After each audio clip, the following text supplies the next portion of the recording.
Sa ngalan ng Ama at ng Anak at ng Espiritu Santo. Amen. Sumainyo ang Panginoon. At sumayin niyo rin. Magandang umaga po sa inyong lahat. Gandang. Mga kapatid, aminin natin ang ating mga kasalanan upang tayo maging marapat gumana sa banal na pagdiriwang. Inaamin ko sa makapangyarihan Diyos at sa inyo mga kapatid na lubha ko'y nakasala sa isip, sa salita at sa gawa at sa aking mga pagkukulang. Kaya'y sinasamo ko sa mahal na Birhen Maria, sa lahat ng mga anghel at mga banal, at sa inyo mga kapatid, na ako ay panalangin sa Panginoon ating Diyos. Kawan tayo ng makapangyarihan Diyos, patawarin tayo sa ating mga kasalanan, at patunbayan tayo sa buhay na walang hanggan. Amen.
Manalangin tayo. Ama namin makapangyarihan, ang iyon awang kadang loob ay manguna at sumubaybaya sa aming pamumuhay ngayon at araw-araw upang kami itaguyod sa paninindigang gumawa ng kabutihan. Sa pamagitan ni Jesucristo, kasama ng Espiritu Santo, magpas sa walang hanggan. Amen. Magsiupo na po ang lahat.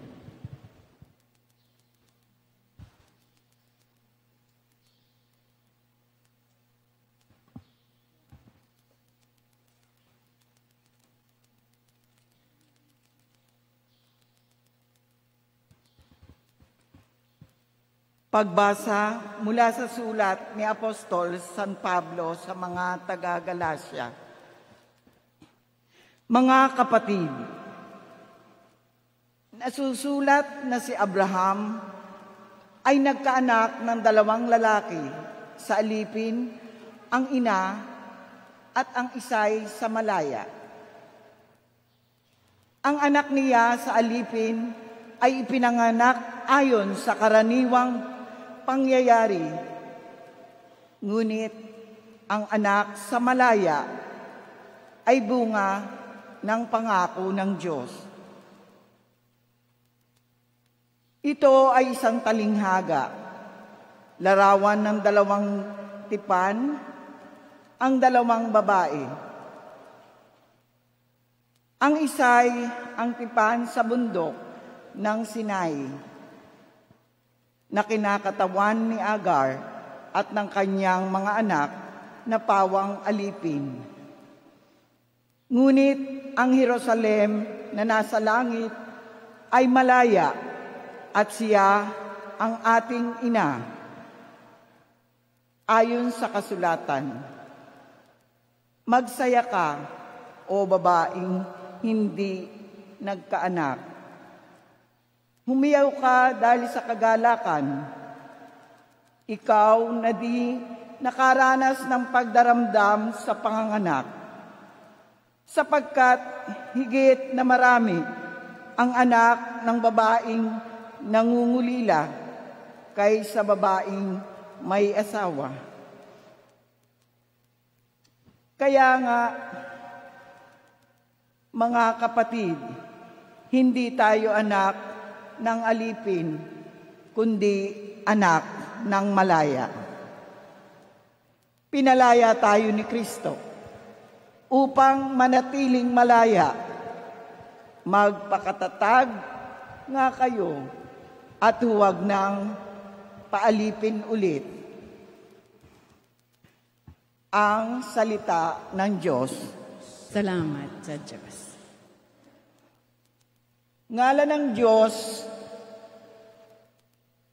ay idangal ngayon at magpakailanman. Ngalan ng Diyos ay idangal ngayon at magpakailanman. Dapat na magpuri ang mga alipin. Ang ngalan ng Poon ay dapat purihin. Ang kanyang pangalan ay papurihan. Magmula ngayon, magpakailanman. Ngalan ng Diyos ay idangal ngayon at magpakailanman. Buhat sa silangan hanggang sa kanluran. Ang ngalan ng Poon, pupurihin tunay. Siya'y naghahari sa lahat ng bansa. Ngalan ng Diyos ay idangal ngayon at magpakailanman. Walang makatutulad ang Panginoong Diyos. Nasa kalangitan doon naluluklok. Buhat sa itaas, sila'y tumutunghay. Ang lupa at langit kanyang minamasdan, mula sa alabok ang mga mahirap, sa pagkalunggami ay itinataas. Ngalan ng Diyos ay idangal ngayon at magpakailanman. Magsitayo na po ang lahat.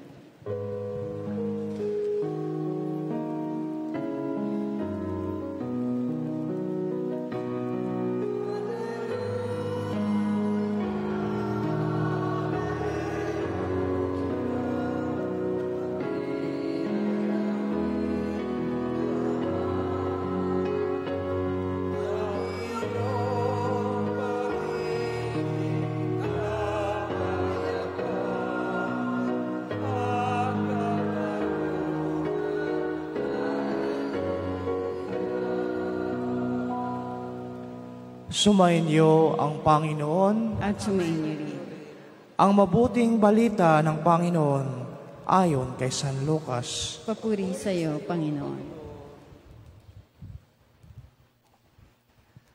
Noong panahong iyon, samantalang dumaragsa ang mga tao, sinabi ni Jesus, "Napakasama ng lahing ito. Naghahanap sila ng palatandaan mula sa langit, subalit walang ipapakita sa kanila maliban sa palatandang inilalarawan ng nangyari kay Jonas. Kung paanong naging isang palatandaan si Jonas sa mga taga Nineveh, gayon din naman magiging isang palatandaan sa lahing ito ang anak ng tao. Sa araw ng paghukom, titindig ang reyna ng timog laban sa lahing ito, at sila'y hahatulan niya ng kaparusahan. Sapagkat nanggaling siya sa dulo ng daigdig upang pakinggan ang karunungan ni Solomon.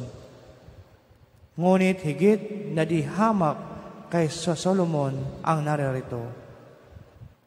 Sa araw ng paghukom ay titindig ang mga taga-Nineveh laban sa lahing ito at hatulan ng kaparusahan, sapagkat nagsisi sila dahil sa pangangaral ni Jonas.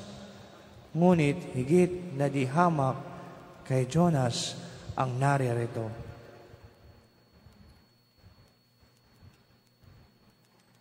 Ang mabuting balita ng Panginoon. Pinupuri ka namin, Panginoong Heso Kristo. Magsiupo na po ang lahat.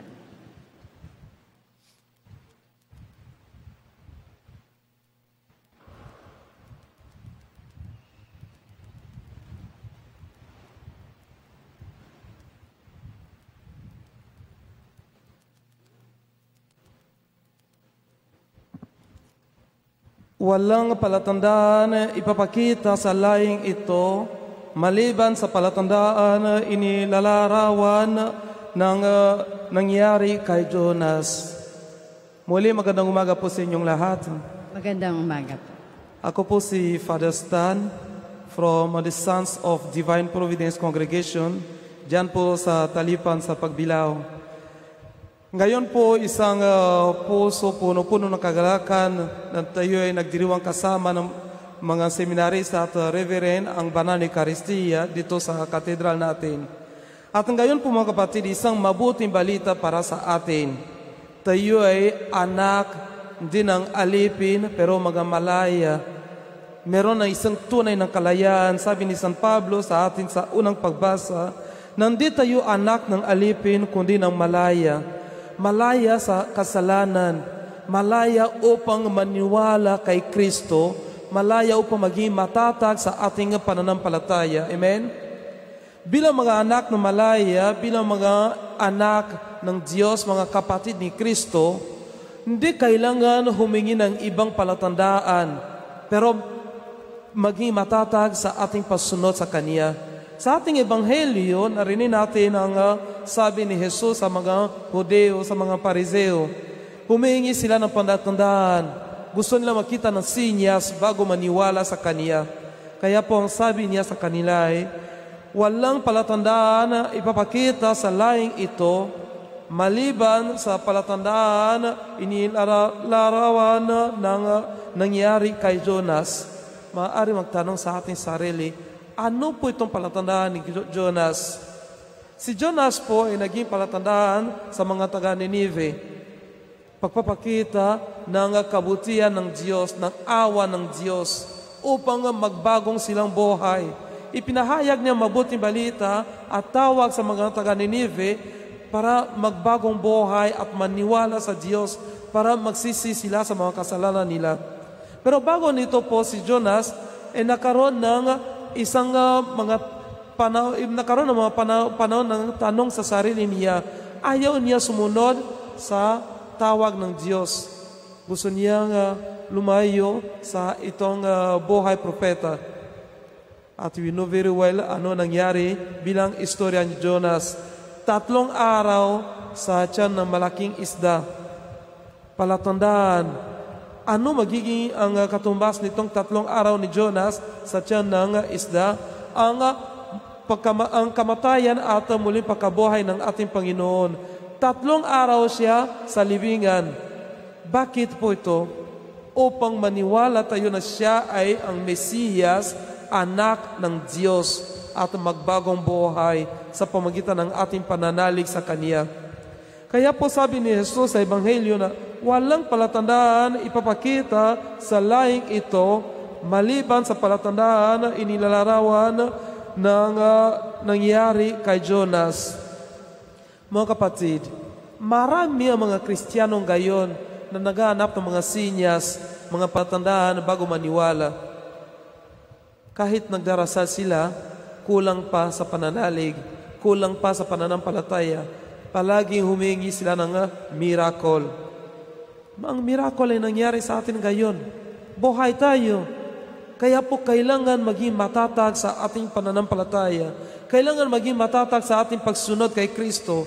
Hindi kailangan humingi ng ibang sinyas maliban sa itong buhay Kristiyano, isang buhay na bukas sa ating Diyos, bukas sa ating Panginoon Jesucristo at matatag ng pananalig. Doon po ang kaligtasan na mangyayari sa atin sa pamagitan ng ating pananalig. Sabi ni San Pablo na tayo ay mga anak ng malaya. Malayo tayo sa kasalanan kasi po si Jesus ay namatay para sa ating kaligtasan.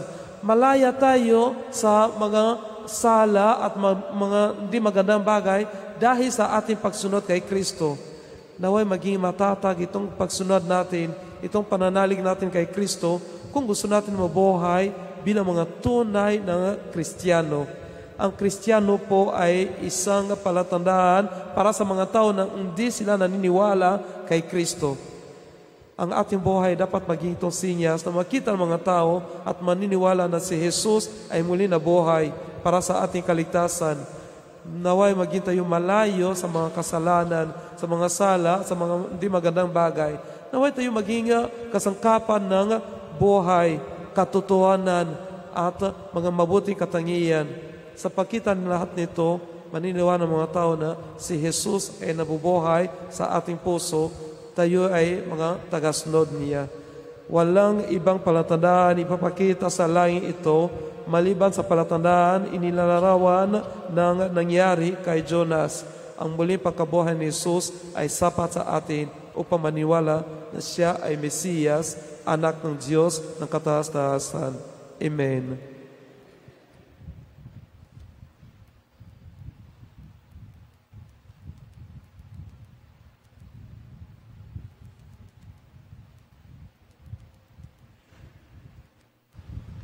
Magsitayo na po ang lahat.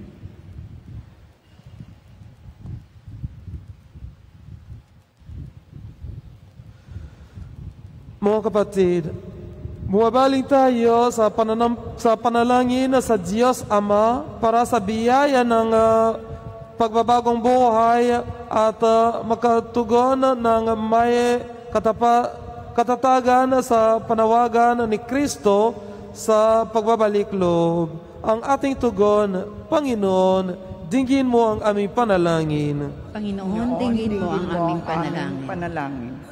Ang mga puso ng lahat ng lalaki at babae naway mapanumbalik sa Panginoon na tumatawag sa digdig sa pagsisisi. Manalangin tayo. Panginoon, dinggin mo ang aming panalangin. Atin nawang tanggapin ang buong mensahe ng Ebanghelyo, pati na ang mga salitang bumibigkas ng pagsubok at krus sa buhay. Manalangin tayo. Panginoon, dinggin mo ang aming panalangin. Katulad ng mga mamayan ng Ninibe, naway itakwil natin ang mga masamang pamumuhay at bumaling tayo sa Diyos ng buong pagpapakumbaba at pagsisising espiritu. Manalangin tayo. Panginoon, dinggin mo ang aming panalangin.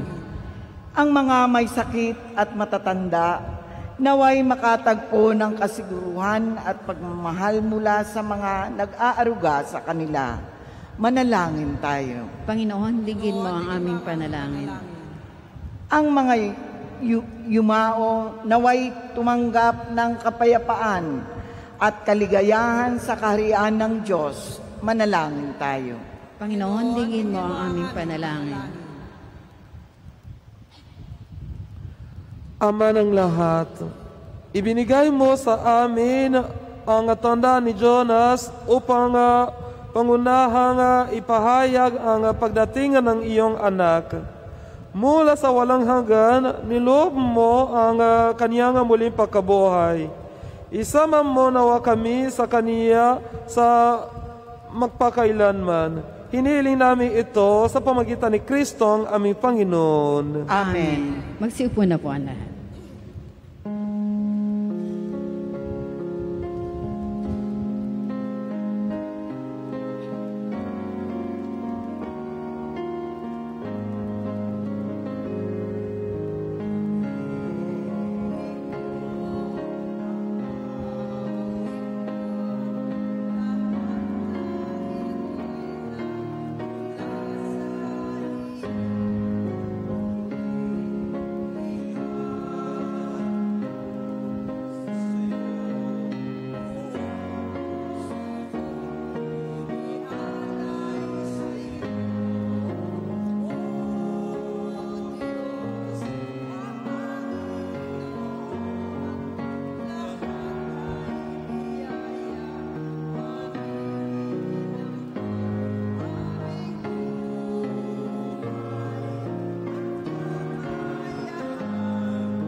Magsitayo na po ang lahat.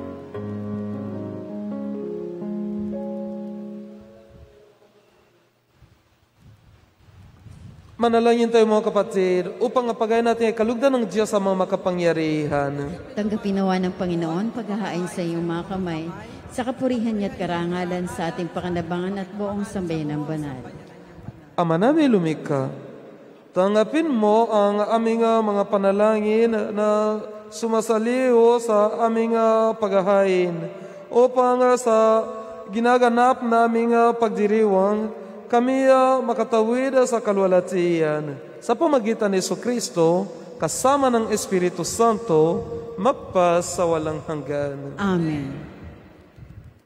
Sumainyo ang Panginoon. At sumayin niyo rin. Itaas sa Diyos ang iyong puso at diwa. Tinaas namin sa Panginoon. Pasalamatan natin ang Panginoon ating Diyos. Marapat na siya ay pasalamatan. Ama namin makapangyarihan, tunay ngang marapat na ikaw ay aming pasalamatan sa pamagitan ni Jesucristo na aming Panginoon. Ikinalugod mo nga sa Kanya baguing mabuti ang lahat at sa pamagitan niya ay aming tinatanggap ang iyong abot-abot na kaloob at paglingap. Kahit na siya ay hindi naiiba sa iyo, minabuti niyang maging di rin naiiba sa mga tao.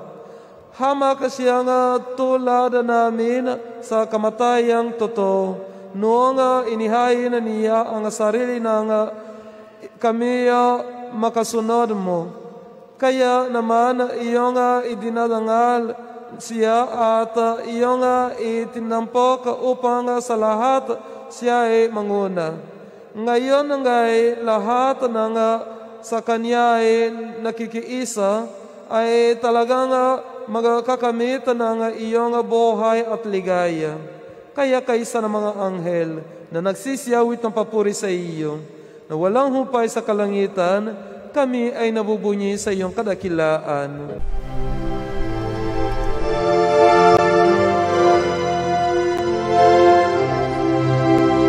Santo, Santo, Santo, Panginoong Diyos makapangyarihan, napupuno ang langit at lupa ng kalwalhatian mo. Hosana sa kaitaasan, pinagpalang na paririto sa ngalan ng Panginoon. Hosana sa kaitaasan.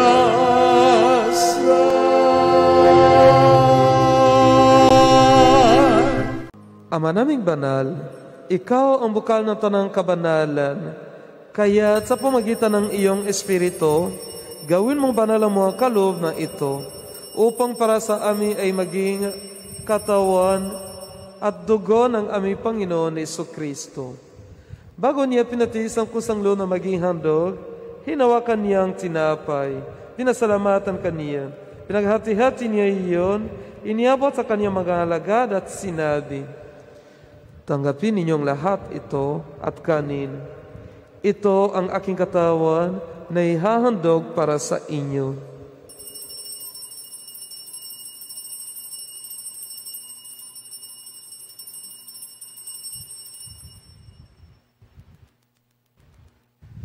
Gayon din naman nung matapos ang hapunan, hinawakan niya ang kalis, muli kanyang pinasalamatan, iniabot niya ang kalis sa kanyang mga alagad at sinabi, tanggapin ninyong lahat ito at inumin. Ito ang kalis ng aking dugo, ng bago at walang hanggang tipan. Ang aking dugo na ibubuhos para sa inyo at para sa lahat, sa kapapatawa ng mga kasalanan. Gawin ninyo ito sa pag-alaala sa akin.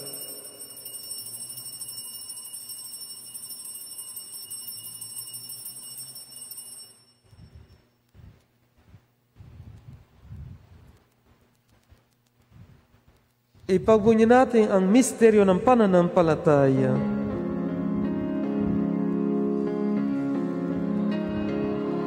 Si Kristo'y nabuhay, si Kristo'y babalik, sa wakas na panahon.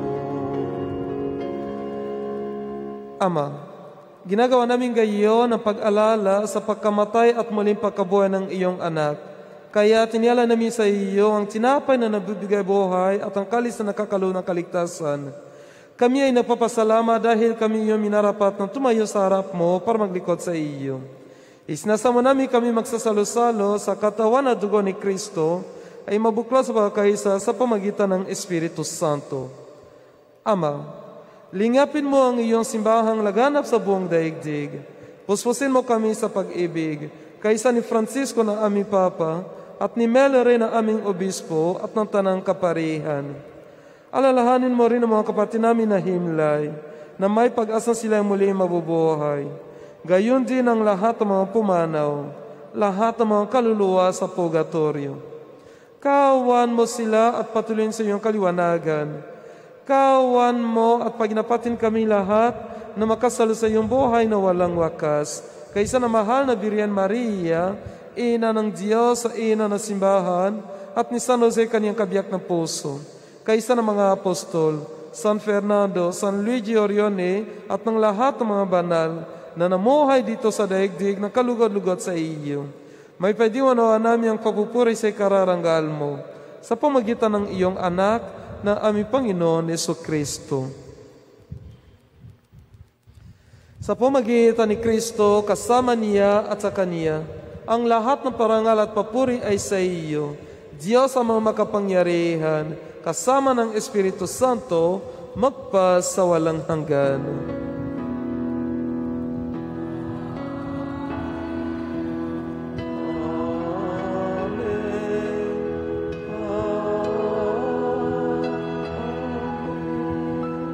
Magsitayo na po ang lahat. Sa taglay kagagali ng utos sa trono ni Jesus ng Panginoon nating Diyos, ipahayag natin ang lakas, Lord.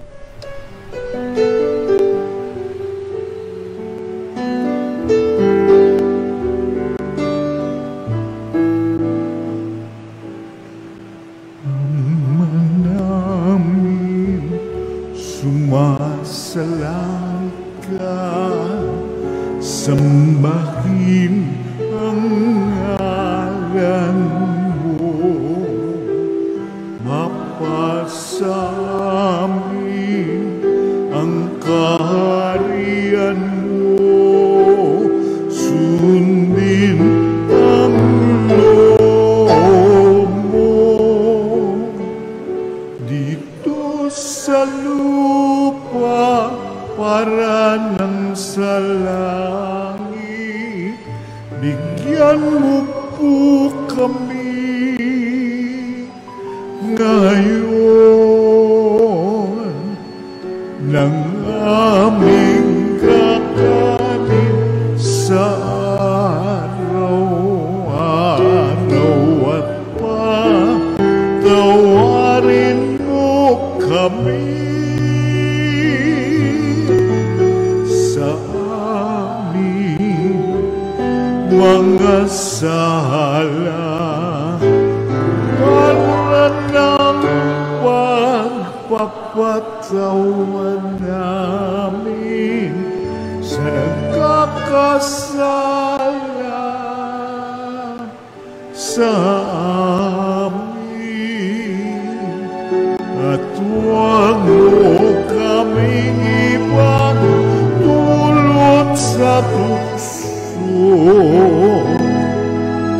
at yadya mo kami sa lahat ng masama. Hinihili namin kami iadya sa lahat ng masama, pagkalooban ng kapayapaan araw-araw, iligtas sa kasalanan at ilayo sa lahat ng kapahamakan. Samantalang aming pinananabikan ang dakilang araw ng papapahayag ng tagapagligtas namin si Hesus Kristo.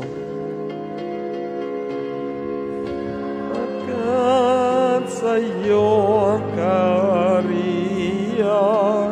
kapangyarihan at kapurihan, ngayon at mapakailanman.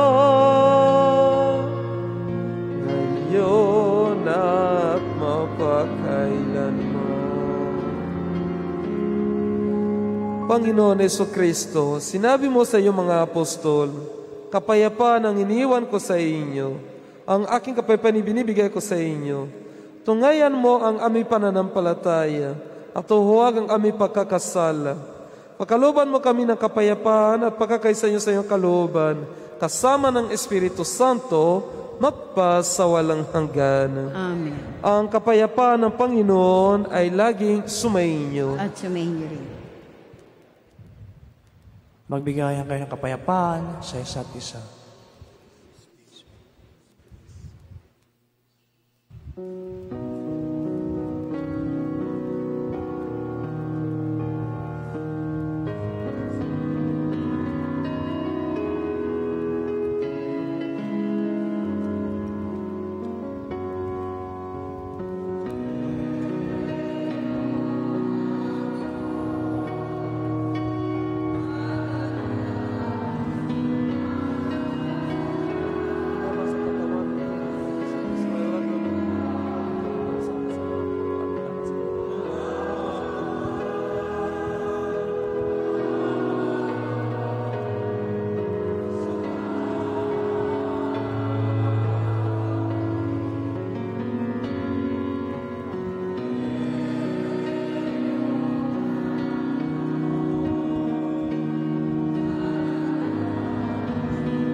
Magsilod na po ang lahat.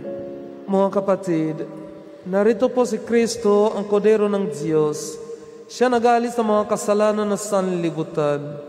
Mapapalad ang mga ina niya sa kanyang piging. Panginoon, hindi ako rapat-dapat na magpatuloy sa iyo, ngunit sa isang salita mo lamang ay gagaling na ako.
Magsitayo na po ang lahat. Manalangin tayo. Ama namin mapagmahal, ngayon nga kami iyong pinapakinabang sa katawan at dugong banal. Inulog namin sa dakila mong kabutihan sa tanan na kami gawin mong kasalo sa iyong buhay.